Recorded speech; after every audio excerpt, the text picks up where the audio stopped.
time.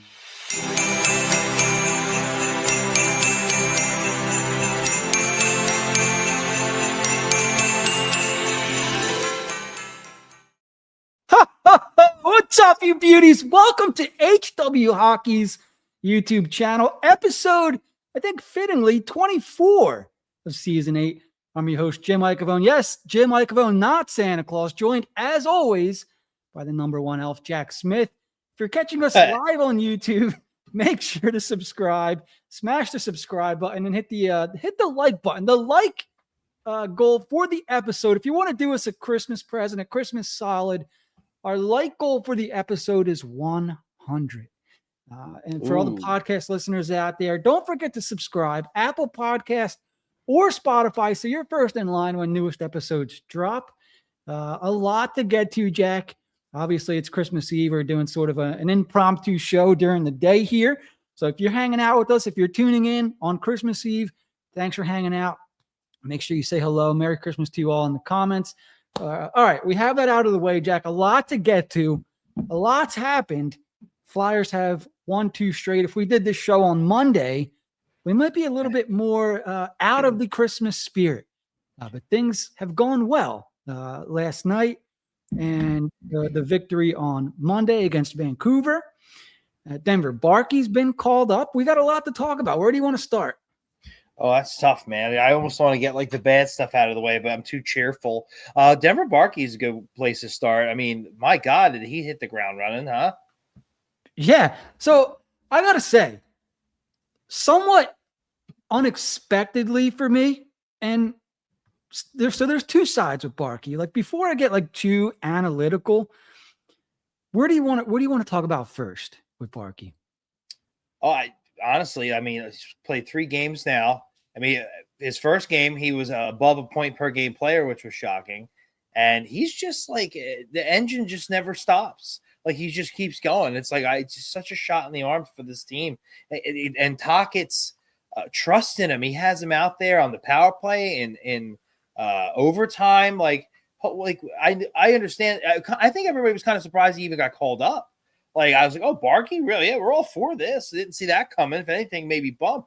But, like, yeah, that's great. Yeah, let's give it a go. And it's like, damn, it's going to be a tough decision if he keeps playing this way to when people get healthy. It's, Farces out the year, so we'll see, to send him down. Like, is he here to stay? Are we looking at something like that? I mean, so far, so good. Yeah, and he's been a shot in the arm.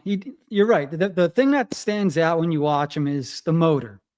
And a player of his size absolutely needs that. When you combine the motor with the smartness, you kind of get Denver Bark, and he has the skill. So those 3 things.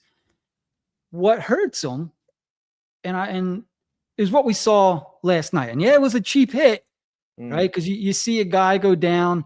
I'm sure Blackhawks fans will argue that, Denver Barkey with the blindside hit. Denver Barkey's 5'5", 5'6". And anybody hitting you with speed, it's gonna make an impact. But that guy went down pretty quick. And then obviously Wyatt Kaiser comes in from behind and kind of jams Barkey into the wall there. So I'm not going to blame that on Barkey being undersized. But if for me, it's like a ticking time bomb, right? Because all it takes is that one hit, and it'll put him down. So it was unfortunate to see. But he's I don't want to say that I've been a doubter. Well, I guess I'm the definition of a doubter, I guess. Because you could see he has the skill. He has the smarts to stay in the NHL. But, I think I'm someone that has to see it in order for me to say, yeah, Barkey can play in the NHL. And through 2.5, 3 games, it's like, all right, yeah, he can stick. But it's like, for how long for me still? I'm still waiting for when something bad going to happen. And unfortunately, it did in this 3rd game. So I'm not going to blame that on him being small, but that's what I was afraid of. Right. And, he's the kind of guy who's going to have a high motor. He's going to put himself in situations where he could get hurt. And, I love it, but I hope that he can find a way to still play the way he is. Kind of like a Wade Allison thing, except for Wade Allison had the size or enough size. he can only play a certain way, but he would get hurt. And it's like, if he couldn't play that way, he wasn't an NHL player. I hope that's not the case with Barkey. That is the one thing I can see derailing this strong start for him. I have no reason to believe that'll happen yet, although he did not return, I believe, after that altercation, we'll call it. So I didn't see anything about him being out extended wise. I could have missed that, but I don't see anything. So late game last night. That was another thing. Did you see, because of the Detroit Dallas game, it got pushed back a half hour? I mean, I'm glad it didn't without me, but like, I was kind of like, what the hell are they doing? What's going on here? Like, yeah, I actually tuned in half an hour late. Like I just forgot what time it was, and I happened to look at the clock and I saw like 9:20, 9:25. And I was like, oh, shit, I probably missed at least half of the first period, and turned it on, and they're still in warm-ups. Like, yeah. right. Yeah, I'm glad they didn't just start the game and then tune in after it, because I was watching the Dallas Red Wings game at that point. But I was kind of like, okay, well, at least they didn't start without me. I don't mind. I'm off the next day. It's Christmas time. But it was kind of irritating. But, I mean, just from his start, I really hope he gets – that's what you say when you make the jump. From the AHL, even from juniors to the AHL, but also the AHL to the NHL, is consistency. And a lot of it's not just your play, it's if you can stay healthy, and he's going to have a pretty tough battle at that. And, we'll see. Hopefully they got a lot of time off. They're not playing again until Sunday. So hopefully he's available Sunday, and he's fine, and he just finds a way to make it work. I mean, there are players who have done it. I think he's smart enough and skilled enough where he can do it. And like you said, he's going to have that high motor, maybe not always be throwing the body around. And try to protect himself a little bit. But at the same time, he's in a situation right now where he wants to make an impact, as he most likely wants to stay. Who wouldn't? So maybe he's overdoing it a little bit, and he'll find that consistency down the road. But ultimately, what a nice surprise, because I wasn't expecting anybody to get called up when Zamula was sent down. And, I wasn't sure what they were going to do. And it's always like a guy, you're like, oh, here comes like a Grunstrom, for instance, who in his own right has been good, but I don't think anybody was super excited when he originally got called up. I was maybe Anthony Richard or somebody like that. Was not expecting Barkey, even though him and Bump have been playing very well together. So that was that was great to see. So, and it's so far so good too. It's like he's rewarding them for doing that. And I love having a player like this in our prospect pool. What was he, a 4th, 5th round pick, if I can remember correctly? Not expecting much from. It's free money. It's free money. Let it happen. So definitely one of the better stories of this past week. Yeah, for sure. And we'll see how long he sticks. We'll see what's going on with the injury and whatnot. But nothing to complain about so far. Here's something that I was curious about. Like, Barkey's being put out there in all these situations. I wonder if it frustrates a guy like Michkov, because that's what we assume. We assumed at the beginning of the year, Michkov would be getting these situations. He would be getting rewarded with these shifts and whatnot. Did you feel any kind of way? Did you think about anything from that kind of perspective there? Like, what about Michkov? The only way I thought of it was it was awfully fast that Tocchet was like, here you go. Here's power play time. Here's overtime time. He just, this guy's, I get it. He's the kind of player that would be responsible. But it's like he's still got to prove himself a little bit here, right? You really gave him the reins awfully quick. It was almost kind of like, and I don't actually believe this, but it's almost like a spit in the face to Michkov. I'm going to play this kid over you. And it was, I understand there's different roles involved, but it was a little wow, was he half coaching? Was he watching tape on Barkey for all year or something like that? He was awfully fast to hand him the reins a little bit. But maybe he just wants to see what he has. I want to monitor this more going forward and see where we're at instead of just kind of reacting. But yeah, I'm not gonna lie to you. It was I like seeing Barkey. You know how we are with prospects and young players, but it was also you have other guys you can give more ice time to if you really wanted to. And the team's in a pretty decent spot, and these are not the best teams they're playing right now. Where you could, if you wanted to, you could. So there's definitely something to keep your eye on there. Yeah, for sure. And look, it's not really like Barkey was lighting it up in the AHL points wise. Pretty consistent scoring. Every couple games a goal, every couple games an assist. Heating up more the last month or the last few weeks at least. which is why maybe they chose to give him that look. And, the motor is the most important thing with Barkey, I think, where, he has the legs, but he also has the brains to go with it. So he's not a player that's necessarily going to hurt you when he's out there because he's responsible defensively, like we saw. I think everything that he was doing in Lehigh and everything that he was doing with London, you saw during those first 2 or 3 games, which I was a little bit surprised by that, to tell you the truth. I always expect guys when they come up to be a little bit out of place. Mm-hmm. And Barkey was standing out in positive ways, which I was genuinely surprised. And when he found guys like Travis Sanheim alone in the slot, right? And I think the very next shift even then found Owen Tippett in the game against the Rangers. That's what he does. And so to see him do that in his very first game, in arguably, one of the, not that it's tough to play at Madison Square Garden, but I could see how it would be easy to, the lights are brightest there. So it's kind of like maybe you get lost in the moment where he kind of seized it. Boom, 2 primary assists in less than a minute, just doing what he does. So I was surprised by that, honestly. And if he can continue that, Barkey's not going to be a point per game player. But if he can continue just doing what he does at the NHL level, he'll be perfectly fine. And we could be looking at a Bobby Brink replacement for sure. Like, you can't have them both on the same team. All respect to Bobby Brink, who I think is playing well this year. But Brink is letting it be known, like, hey, I can play on the third line in the NHL, I think. Yeah, I like that he was not intimidated by the moment. And he did that when he went from juniors to the AHL. He was one of the better stories at the Phantoms, and he jumps up here, and it's like, I'm just here to play hockey. I'm not moved by where I'm playing hockey or who it's against. I'm going to play my game. The subtleties of his game are very good. Like, you made 2 great points with the passes he's made and just locating where those players were on the ice, and seems to be doing a lot of little things right all the time, which maybe that's partly why Tocchet is big on him. It's like, yeah, I can trust you.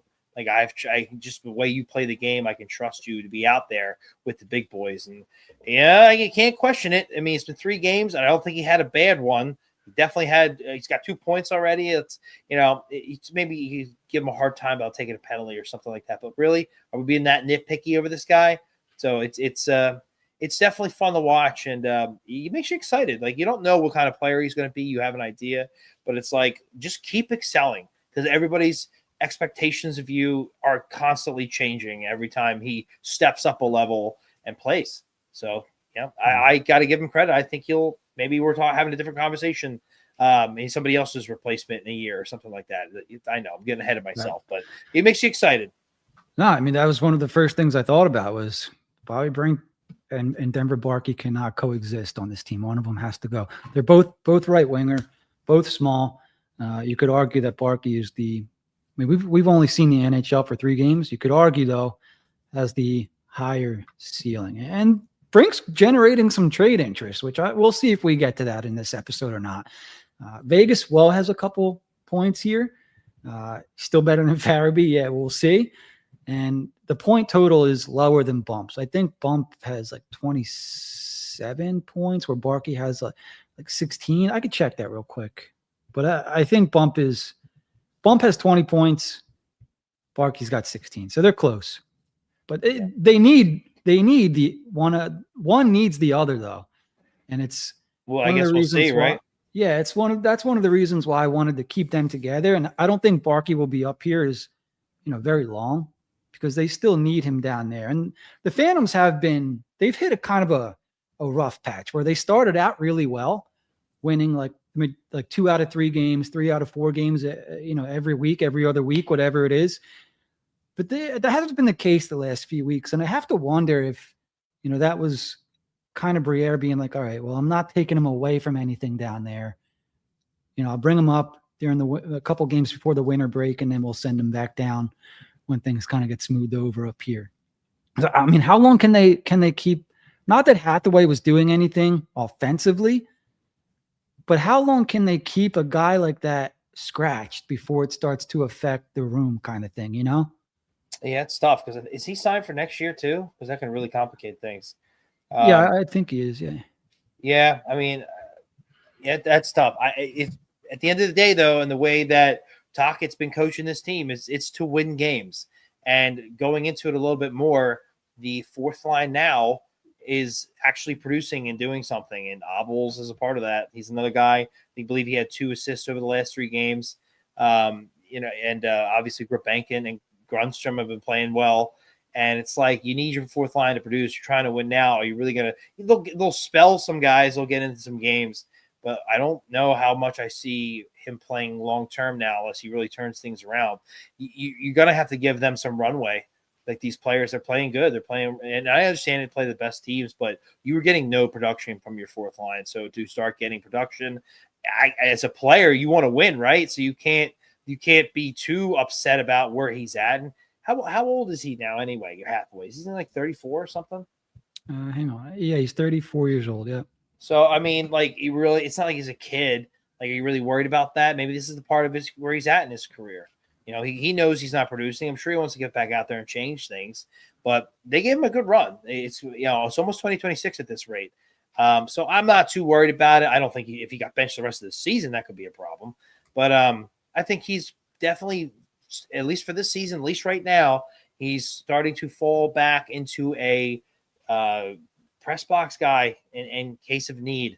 And it's different than Delorier for sure. It's not the same type, but like, why would you change what you have going right for you right now? We sit second in the division today. We are second in the division. It's almost 2026. That's wild. That's crazy. Don't mess with it. If it ain't broke, don't fix it. And don't just do it to make somebody feel better. This is a business. We need to win. We told everybody we're going to win. We're turning a corner. We're going to win. We're putting up with all this Michkov BS with the ice time and all that. At the end of the day, the team's winning. So that's all that matters. Yeah. It'll be interesting to monitor. Yeah. Like, yeah, we'll see. You're right. The fourth line with Obels, Grubenkin, Grunstrom, I would like to see that. Give it a shot. See what they can do down there.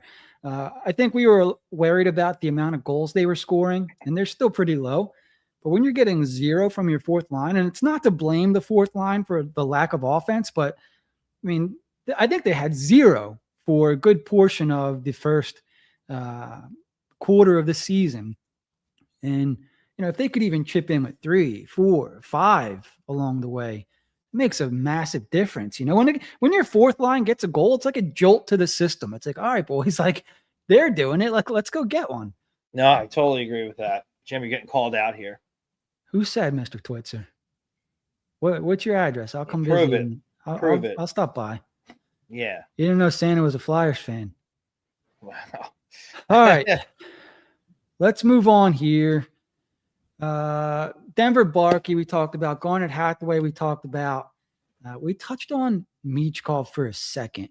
And this happened earlier in the week, Jack. And I'm curious to hear your thoughts on this. So the media, I think, were asking Tocchet about the interaction between Michkov, Tocchet, and the power play coach, Yogi. I can't pronounce his last name. And it looked like, Michkov was getting pretty animated, which is perfectly fine. I actually love seeing that from a player, whether it's a positive or negative conversation. What you're seeing is passion, which usually means a player cares. Right. So that's fine for me. So the media were following up the next day with questions.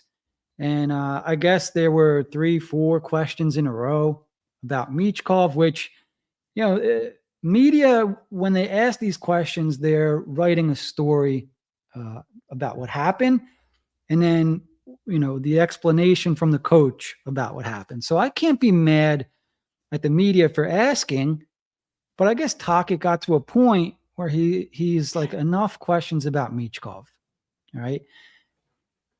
And I have sort of a problem with the way he responded. I have a problem with, I wouldn't say a lot, but during his press conferences, I take issue with some of the answers that he gives.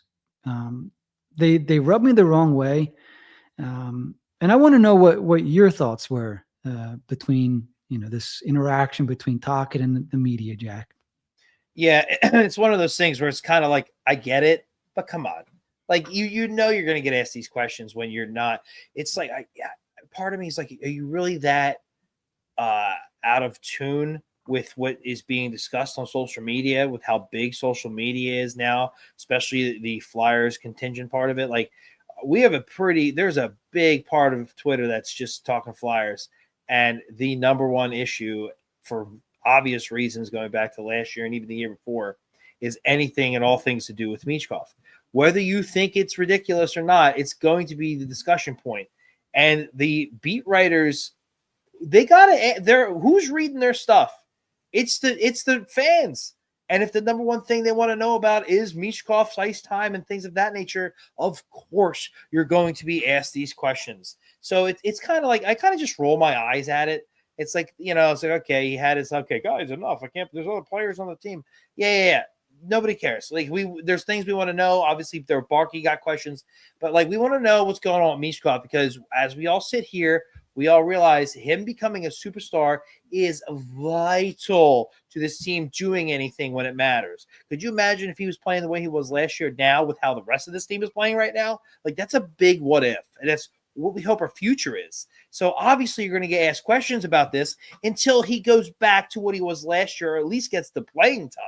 So again, like you brought up earlier, Barkey gets more playing time and overtime and power play time. Why not Michkov? Like it's gonna get asked, obviously. And then I don't know if you saw, Jim, somebody compared him talking about Elias Pettersson in Vancouver, almost the same exact dismissive tone. Pete, everything's about Pete. And then look how things ended there. Now I'm not putting that on Tocchet, but it was like the two dismissive responses kind of mirrored each other.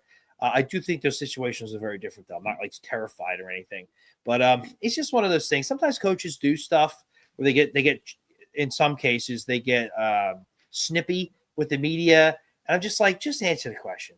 Like, just if you have to be dismissive about it, be dismissive, but don't be stupid. I don't think he crossed that line, but it's kind of like annoying to me. I just like, how do you not know that this is going to be the thing? And I get you can point to the record and be like, who cares? You can bring that up, but yeah, no matter what, they can be undefeated that you're going to get asked about Michkov, because it is about, he is as big part of this future as anything. And we haven't had something like that since Giroux. So yeah, it comes with the territory. And I know you were prepped when you came here. So come on. Yeah. So for me, I think Tocchet, I don't know if I want to say unknowingly, but he kind of showed his cards a little bit, in my opinion, with how he feels about Michkov. Because if you like somebody, you don't have any problems answering questions about them because you enjoy talking about them, right? He real quick, what he did answer was positive stuff. Like before he got snippy, he was saying, he wasn't glowing over him, but he was saying positive things. It's just like he had enough Michkov questions, but I'm still like, this, it comes with the territory. Sorry, I just wanted to point that. I meant to say that in my spiel. Yeah, but it's like, just answer the questions then, because they weren't asking anything malicious or, ill intent. I guess it was too much, yeah, in his mind. So just answer the question. Like it on TV, you could clearly see they're having an animated discussion. Right. And so that people are going to ask you about it. You could see Tocchet putting his hand on him like, hey, calm down. Because Tocchet knows this is going to be talked about the next day now. Mm-hmm. So, with what happened in Vancouver, stuff ended up coming out that, Pettersson wasn't coming into camp, not coming into the season in the best shape. He wasn't taking his off-season routine seriously. And so there is a similarity. Like, who knows? We don't know what happened with Michkov, right? They said he got hurt. But if you're Tocchet, and he already has the reputation for not being crazy about Russian players, this Russian, supposedly superstar talent comes in out of shape. If you're the coach, if I'm the coach, it doesn't matter why you came in out of shape. You came into your first camp with me, out of shape. That's a first impression. And he already has, Yeah, that's true. let's say biased opinions about certain players, whatever. So look, it's legit. Michkov is in the doghouse. And what I noticed with Barkey right away was, look, if you had to do a side by side of the way Barkey plays a game and the way Michkov plays a game, Barkey looked pretty friggin' good, you know? And I'm sure like playing the same system down in Lehigh Valley helps out a lot with that. So he was able to come in, hit the ground running, but Michkov doesn't look like that during a game. He doesn't stand out almost every shift he's on. And maybe it's because, I was watching Barkey to see how he would do. But like Michkov will stand out periodically. And maybe he's just that kind of player. Like, I don't know if Michkov's ever going to be the type of player that will take over a game, but he can take over certain parts of a game. Does that make sense? Absolutely. And yeah, and I get where you're going with that. So, look, I try to talk about players without bias. And the truth is, like, Barkey looked good, like better than Michkov in those 3 games than Michkov has looked in any game this year, in my opinion. And so Tocchet, I mean, did you hear the way he talked about Barkey? Did you hear the way Couturier talked about Barkey? Like, I was listening for all those things. And then you hear the way he talks about Michkov, and it's like, it's playing the game the right way. He's getting better defensively. And they are different players, so they're going through different things. But Barkey does the things already as a third round pick that Michkov doesn't as a 7th overall pick. And all they want to talk about is Michkov. So the players, I think, at least from the sounds of it, are starting to get a little bit angry. Coach, you could clearly see, he didn't really do himself any favors there, at least to me, by answering the way he did. He's getting a little bit angry. The kid came out of shape, and this is all you want to talk to me about. We have Jamie Drysdale having an outstanding season. I don't know if we'll touch on too much today, but look, it's happening right in front of our eyes, right? Trevor Zegras, point per game player. Who expected that? He's going to get $10 million this offseason. We'll see. But there's so many bright spots. So I get it from Tocchet's perspective, but I also think he showed his hand a little bit. He's frustrated with Michkov. He's frustrated that the media want to keep talking about him. So it was interesting. I thought I thought he showed a lot in that small instance there. Maybe I'm reading too much in, but it's kind of what we do. Yeah, I agree for the most part. I don't know if he revealed his hand enough where I think there's an issue though. Do you think there's a locker room potential roster issue between? Well, I don't think they're going to be trading him anytime soon, but I think there's frustration for sure. Well, that's understandable with a young player. Like when I looked at with Pedersen, with him not coming into camp and all that stuff, that was after he signed his huge $11.6 million a year for 8 years deal. Michkov's a young guy. He's been playing hockey. He finally comes over here, has a good year, and then he kind of has one bad offseason where everything kind of came easy to the guy. And he goes, the way I look at it is he goes, oh, crap, this is not as easy as I thought it was going to be. Now I'm playing catch up, new coach. Like, for sure. And it's like, I had people ask me like, well, isn't he in shape now? I'm like, well, yeah, he might be in play shape, but like everybody else is in mid-season form. Like he's still catching up to that. That's why it's so important to have a good offseason. You want to be playing catch up the whole year or more than half the year. And that's why it comes down to the ice time and the trustworthiness with him. And I honestly think if we didn't have to ask these questions, they would have discussions, animated discussions. Michkov is a passionate player. And I think if anything, Tocchet would like that about him. He wants to win. He wants to put up points, and he's hard on himself when he doesn't. He can't help the team like he has. But I do think it's going to be a process. I mean, Tocchet did put him out there for that empty netter. Normally he's not in that situation, but he gave it to him, and he got the empty netter, help boost not his stats, but his confidence. So there's something there. I don't think they're out. Like if that only how could a player and a coach be out on each other or one on the other after a couple of months? Like it's going to be a process. Rome wasn't built in a day. Everybody relax.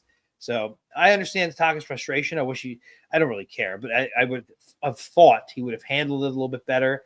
But then, because when you do have that reaction, you leave yourself open to these crazy nuts on social media who are pulling clips from when you saying the same thing in Vancouver, and then they're saying, well, look how things ended in Vancouver, and it's like, oh, he doesn't like hardworking players or whatever, and it's like, oh god, it's like he just goes down the conspiracy rabbit hole, and then we end up talking about Tocchet and Michkov on our show once a show at least some point. It's like the same thing, and it's like, yeah, well. Mike, I don't know what else to tell you. Like, he's a kid.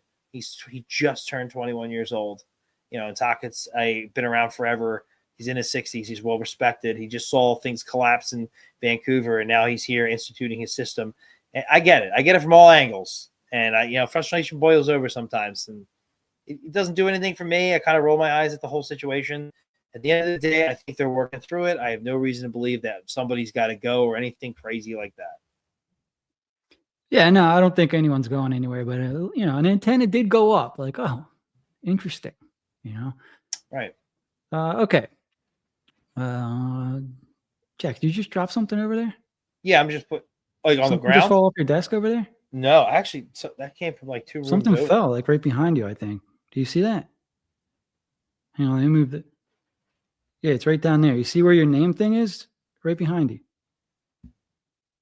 Right here. Yeah, just put your head down a little bit. It's weird. Why? Just, hey, would you mind blowing me while you're down there? There we go. Oh, Tim no. Saunders, drop of the week. Jim, I think we're still alive. Yeah, that was in one of our topics there. I know that was a Jim, few I days believed ago, you for a second. I thought there's a ghost in the house or something. Like, what? I tried. 100%. I started catching on at the end. But yeah, he got me. Oh, yeah. I almost forgot about that. Old Jeez. Santa Claus. I was nervous. Old Saint Nick there. Well, before I get into it, what did you think about that, Jim? I thought I saw you tweet during the game. Oh, that was awesome, dude. Like, does anyone want to listen to the radio? I made a quick ice cream run at apparently the perfect time. And I heard Saunders say we're going to commercial, and they never went. And I heard him. So when I heard him hum or whatever he did when he went bum bum bum, I was like, oh yeah, we're gonna get something good here. I was like praying for it. Like, please say something crazy.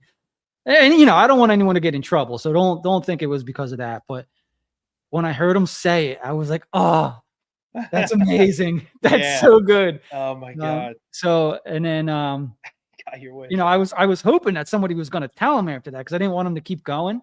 Right. And luckily, Fridge let him know, and he, it was just hilarious. The whole, really though, like, after the funny kind of stopped, it was like, man, whoever the producer is there, like, just messed up big time. They should have got suspended for 2 games, because they kind of hung him out to dry there. They did. That was my understanding. The second that he is like, it's supposed to click over and go, and it did not. And it's like, I got nervous because I swear I've been listening to Tim Saunders since he took over for Jim Jackson, and like, I want to say like 96, 7, 8-ish, like around that time. He's been doing it that long. And when I was a little kid and they would have their like 9 o'clock starts and I couldn't watch the entire game, I've been listening to Tim Saunders like as I went to bed for the third period of the Flyers game forever. He's got the perfect voice. He's been there forever. I was just nervous, even with the 2-game suspension. I was waiting for them to be like, okay, we've decided to part ways, or something stupid like that. And luckily that has not happened. Knock on wood, because he was back on the radio, I believe, last night. Somebody told me, because I wasn't listening to the radio. And I was like, 2 games is fine. I understand they have to do something because of the networks and that apology that they released that got reposted 1,000 times. People are pissed. And, I get it. As long as it just stops, they got to do it. It is what it is. You think the Flyers made a bigger deal about that than they needed to? I don't know. It's tough because I know that they have to say something. They can't not say anything because of their sponsors, because of other entities involved. If it was purely just Flyers and they own their own network and they didn't have to worry about that stuff, they probably would have made one simple small apology and been done with it. We also live in an era where people want you fired for anything. They want blood. People want blood for anything you do, even if it's a misspeak or whatever. Like they want you gone. Like that's the era we live in now. So I understand they got to try to get ahead of it. That's also why I was nervous it was going to come out and say that he was fired or something. So luckily he had his 2-game suspension. He's back. It's hilarious. And I'm seeing it. It's getting bigger than I realized. I'm seeing people imitate it on other shows, other non-hockey shows. It's getting crazy. But good old Timmy. He's still around. They're past it now. We just laugh about it. Yeah. Yeah. Look, I don't have too much. I don't have too big opinions on this, but I thought the Flyers, they made it a national thing by doing what they did. Whereas it could have just been like, a Philly thing and done in a day. They made it national. And I don't know. I assume that these people know what they're doing because, they went to these schools and got educated for PR and human HR and all this stuff, whatever it is. So I assume that they think ahead and they think about, like, are we going to make this a bigger thing than it is? Or, like you said, are they going to say something? Because if they don't, that there are people out there that are going to, come with their pitchfork. So yeah, kind of put in a weird spot, but it felt like, am I muffled with this stupid thing? Because I'll gladly take it off. It's up to you. I can hear you fine. It's a little funny, but not crazy. All right. To me, when they came out with a statement, I'm like, oh man, guys, like it could have been way less, or it could have been, you could have worded it differently. Because if you didn't listen to it, if you didn't hear it, the way that they apologized, the way that they made it sound, like you went and found it, and then you're retweeting it and you're telling all your friends about it, and then they're telling their friends, you know what I mean? So, it's whatever. I'm glad nothing really crazy negative came from it, but felt like the Flyers as the organization made that way bigger than it needed to be. Definitely. But yeah, I don't disagree. I definitely saw a lot of things from them about it, but I just come back to like, I want it to be over with and done, but it's the world we live in, man. I get it. They kind of got to, I don't even know if they really wanted to do it. They felt like they had to, or maybe they were pressured to. Yeah. If the only thing for me is if they did anything permanent, I was going to really, if they fired him, I was going to boycott. Like I was going to be, you kidding me? I was retweeting the free Timmy stuff. Like I love Saunders, so I'm glad that it's past it. I get it. And yeah, ultimately, did they? Yes, but there's part of me, it's like they probably kind of had to. So whatever. Yeah. All right. What do we have next here? We are 37 minutes into our Christmas episode. Ho, ho, ho. If you couldn't tell by now, it is Christmas Eve.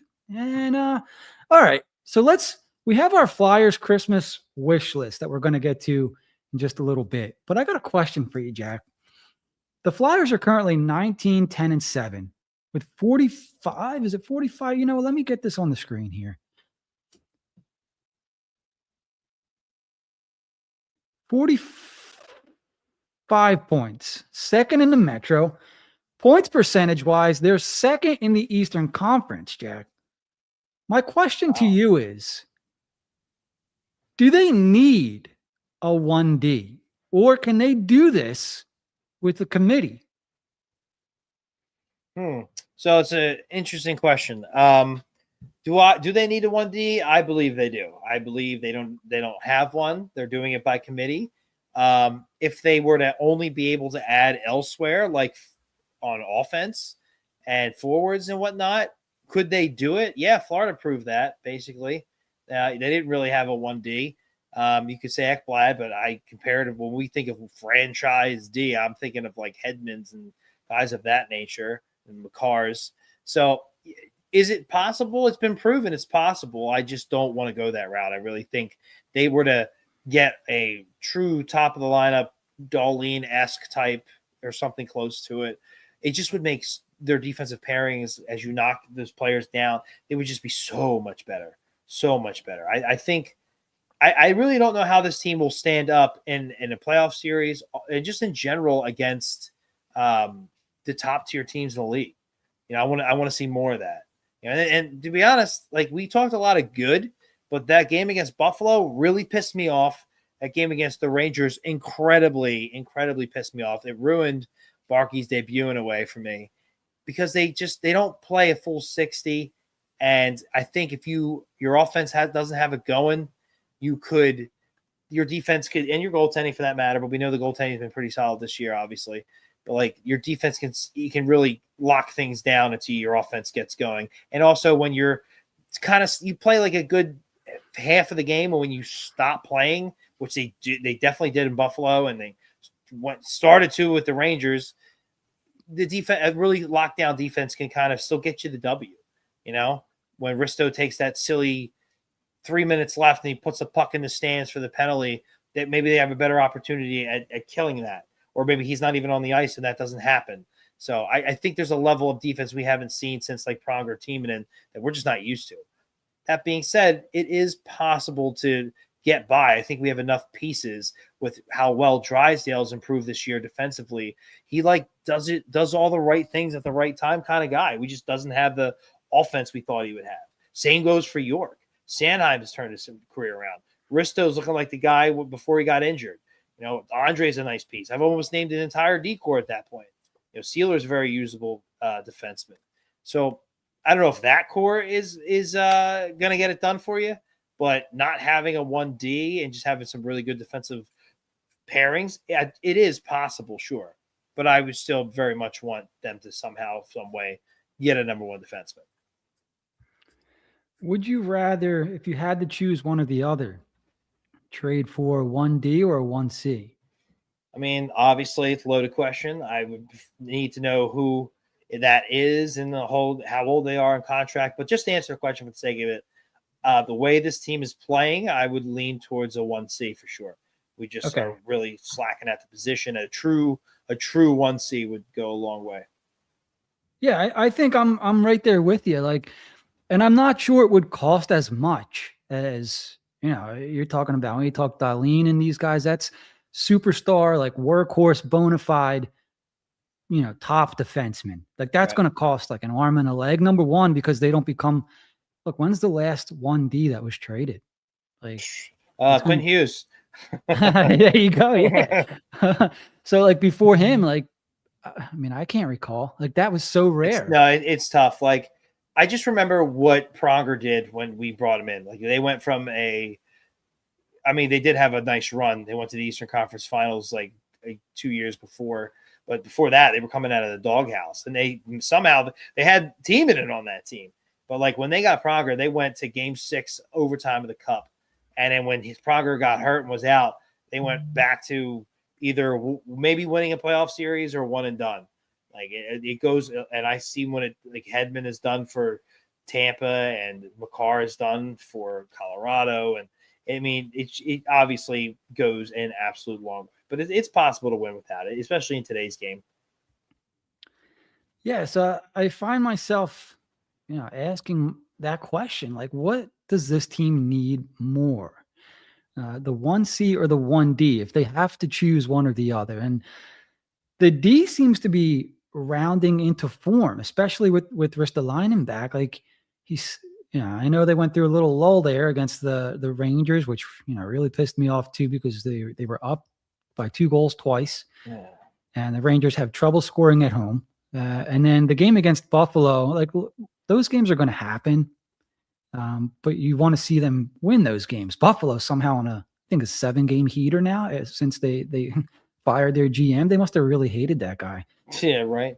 He's killing me. We need them to lose. Come on, we need their pieces. They need to be bad for that. Yeah. What's going on here?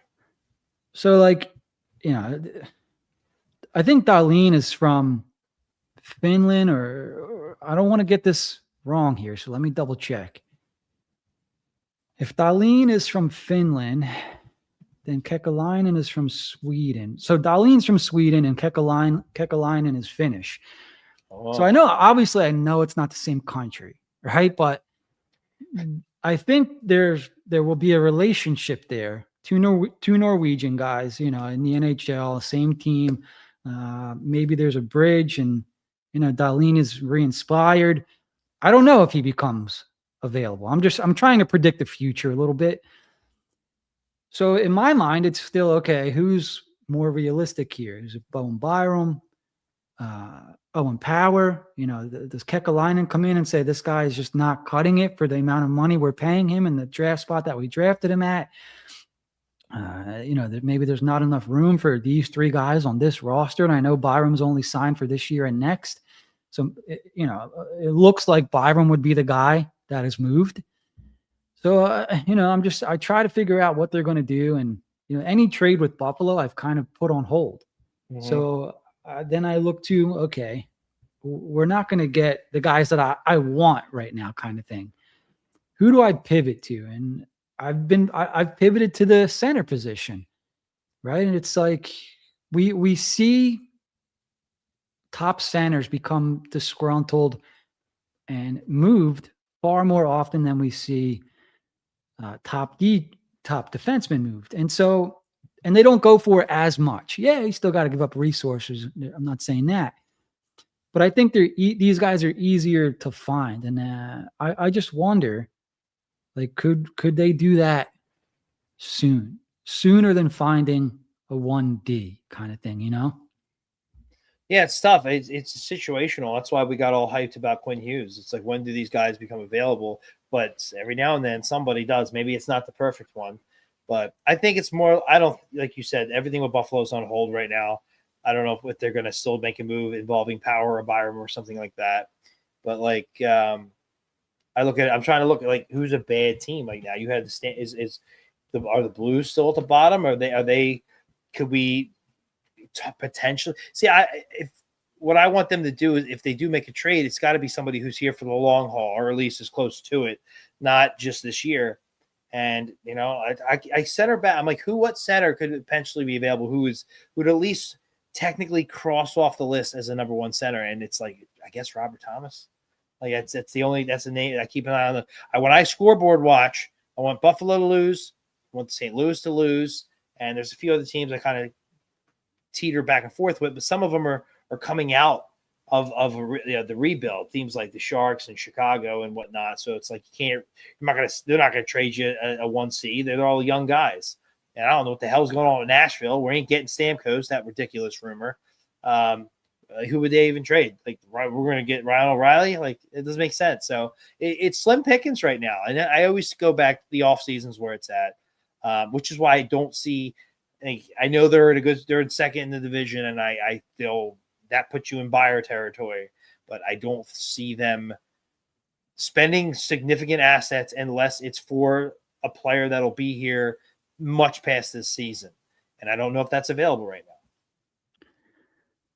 Yeah. Okay. So let me ask you this. If you had your choice of a move, something I wanted to mention real quick that came out in a clip really quick there. I think somehow Zegras was asked about, Zegras was asked why he started calling Rick Tocchet Taco. And he mentioned that he's really good friends with Quinn Hughes. And Quinn Hughes told him to call him that. I thought that was interesting. There's a connection, Jimmy.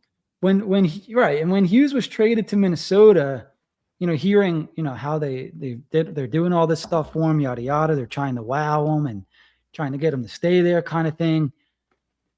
I'm like, okay, is the door still open here for Hughes? But I just thought that was interesting that Zegras said that he talks to Quinn Hughes. Like, it sounds like, pretty frequently. So that was pretty cool. So keep it alive. I guess it was kind of a reminder that when you bring in skilled players have friends around the league, and some of them might be other skilled players. So maybe they get them to come here. I don't know. Just, it was kind of a reminder. Dude, pay Zegras whatever he wants at this point, right?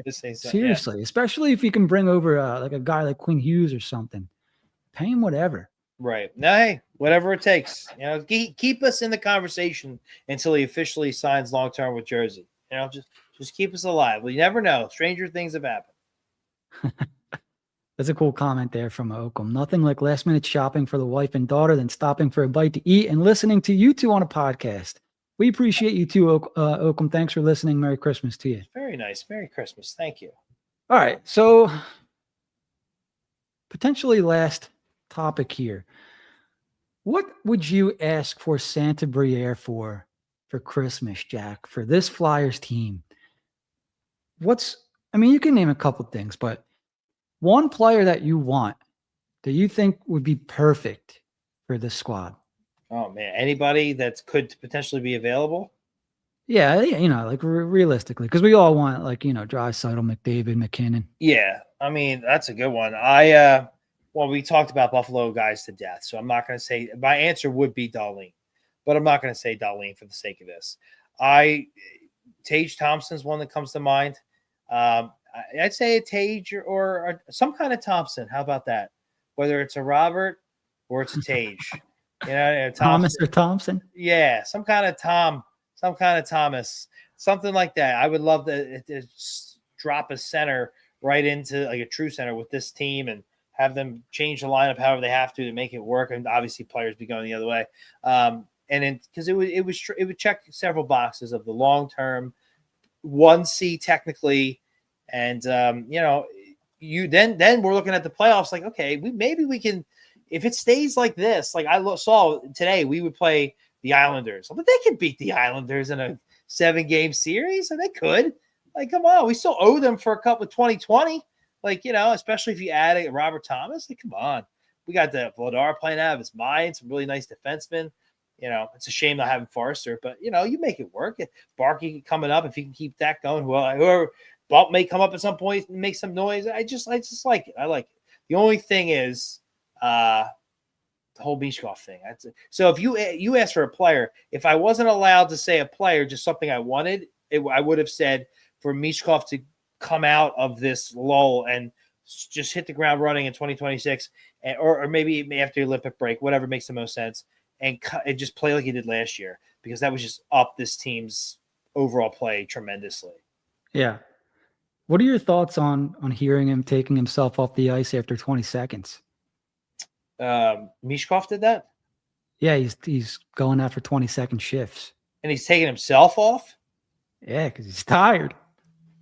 That's not good. That's way out of shape still. That's not even – I mean, I didn't know that. I did not see that. Like, is that all the time or like occasionally?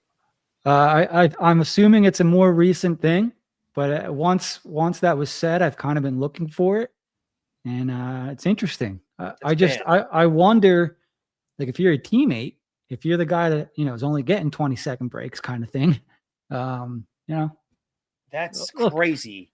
Like, I did not know that. I don't like that at all. It scares me a little bit. It's something. It's definitely something. Oh. So, anyways, yeah. I mean, I hope.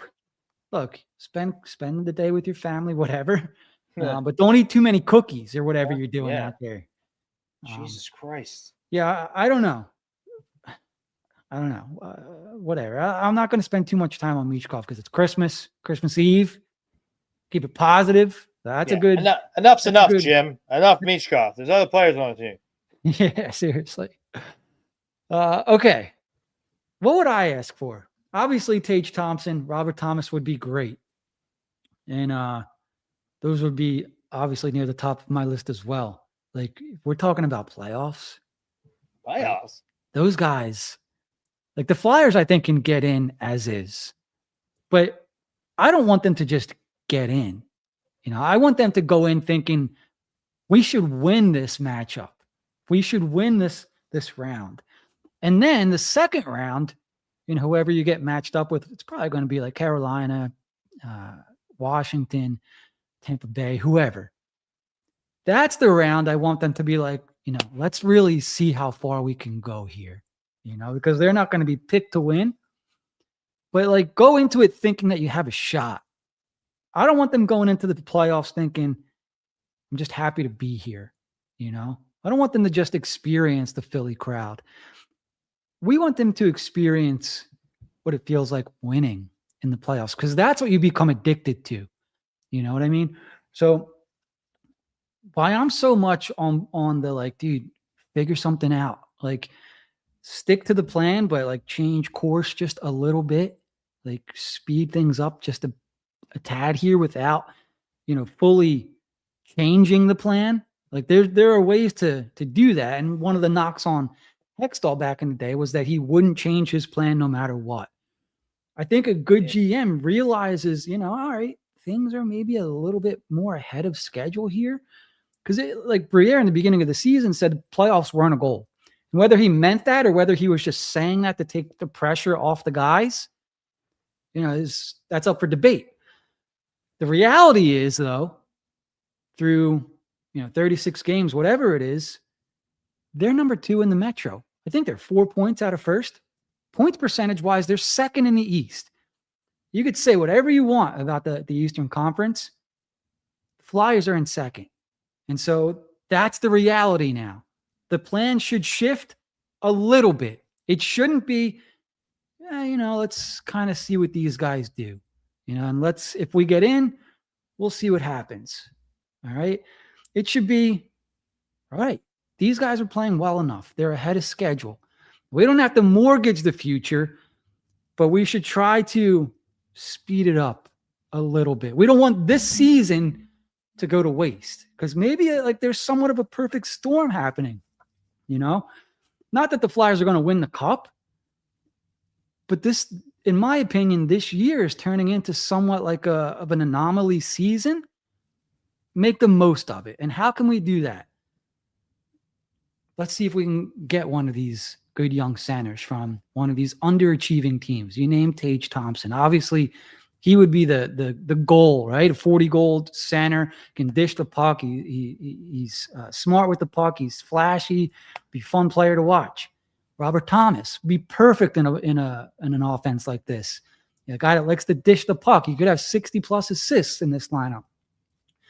A couple of guys that I talked about last week for an underachieving Seattle organization who just did things completely ass backwards when Las Vegas gave you the blueprint of how an expansion team in today's NHL should work. Seattle chose to do the complete opposite, and they deserve everything they're getting right now. Hired Dave Haxtell, doing the whole analytics thing for the I don't know what they're doing. They're not drafting well, maybe a little bit better of late. But the way that they've handled Shane Wright's been weird. Matty Beniers seems to be regressing with this new coach here. I think there's an opportunity to go in and buy low. Not that you're going to get these guys for nothing, because you're going to have to give up, some of your top assets still. But there's a buy low opportunity, especially on a player like Shane Wright, who the unfortunate part is I think he has the same agent or similar agent, same agency as Cutter Gauthier. So that'll be a thing, I'm sure. But Matty Beniers also won the Calder Award as a rookie. So these are two players that if the Flyers are able to swing a deal, I would be happy. I would be excited about, okay, they fit the timeline. These are skilled centers, true centers, right? Because when they traded for Zegras, it was like, all right, he can play center, but he also plays wing, and that's where he's been lining up at a lot for the majority of this season. So that's why we're still looking at centers. And so, I have a list here: Tage Thompson, Robert Thomas, Matty Beniers, Shane Wright. I would be happy with any one of those guys. And then sort of a wild card guy, because Columbus is a little weird. They just made a trade for Marchment, which I thought was interesting because it was around the time I put out the Seattle video. If you haven't watched it yet, make sure you go check that out after the episode. Let me know what you think. And they just acquired him this offseason from Dallas. Yeah. So something, they could be looking to shake things up already, which I thought was interesting. Cole Sillinger, another center. I know he's not a guy that people are going to get excited about, but could be a guy that needs a change of scenery. And maybe he gets, you put him in the right situation with the Flyers, and he just needs a kick in the ass. Another guy that you can buy low on. So those are a few guys. But I'm with you, Jack. I would go 1C over 1D right now. The perfect situation, I think, has to present itself, like the Quinn Hughes, to go get a 1D. Otherwise, you're absolutely going to overpay, right? Every time. So, yeah. One thing we can say about Briere, though, is and I trust him in this regard. We were talking about what we would give up for Zegras 2 years ago. I remember doing that episode. And it's like he waits for the right time. He got Zegras in his 37 points in 36 games for a second, a fourth, and a fourth liner. Dan, I think if the time does strike and they're ready, the winning is only going, as you're saying, to advance the timeline. The more the Flyers win, the more it's going to pressure Briere to make that move. when it presents himself. I'm not saying, and I think people are going to become impatient. And I'm saying when it presents himself, if they were losing, I don't know if he makes that move unless it's like a, can't miss 24-year-old, whatever, the weird situation thing, or Quinn Hughes for what have you.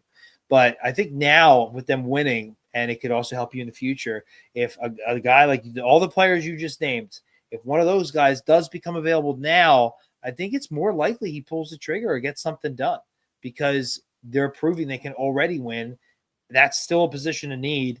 It helps them for the future. It could put them over the top in a sense where they want to be because they're still trying to attract free agents and players and trades to sign. Like it just checks so many boxes now that the team is playing well to do that. And the more they win, the better, the longer they stay in the playoff race, especially towards the top of the division. Yeah, didn't you say, did I hear you say earlier they were second in the Eastern Conference on winning percentage? The Eastern Conference? When's the last time you could say that about this team? So, yeah, I say I don't want to get ahead of myself, but it's like the next time the Flyers play will be, it's Sunday, which is, they have 3 games left in 2026. They play Seattle, Vancouver, and Calgary. And then it's 2026. They could theoretically win all those games and be in first place, or just separate themselves from those lower than them. Like now you're in 2026 and you're strongly in a playoff spot. It makes you think. It makes you wonder. Now because we're definitely buyers at the deadline. It's just, what are we buying? Is it a 4th rounder for some depth or whatnot, something like that? But they're already in the buying position. All it takes is another team to say this player is available, and you have potential there. And I think we're starting to see more deals at the deadline that involve players on longer term contracts. A lot of that was like teams like Vegas getting a guy on IR, making it work. But the point is, it does happen, and it is more likely. So it could be exciting. It could be. I hope they keep winning. I hope they keep themselves in that position where it's almost like, well, Briere, you said you're going to win now. The playoffs aren't a priority, but you're clearly there. You've said you're not going to trade off pieces like they did 2 years ago, Sean Walker, for assets because you're not ready. You said you're not going to do that. So what are you going to do? You can't just do nothing. It would be tough as a player to be, where they are in the standings and hear your GM come out and say at the deadline, playoffs were never a goal, right? And as a player, you're like, well, we're here. We want the playoffs. We don't want to just make them. Like, what's the point of just making them? Like, right. we want to have the opportunity to advance. So we'll all back him. I don't want to give him up a 1st-round pick for a guy who's just going to walk at the end of the year, even though that helps your playoff chances. I still back him in that regard. But to not look around elsewhere that would just be stupid. Like with the players we mentioned, like to not be in that conversation, that would be, at this point, based on what you've said in the direction you're going, that would be dumb. Yeah. So here's something interesting, Jack, because we're talking about Metro and Eastern Conference.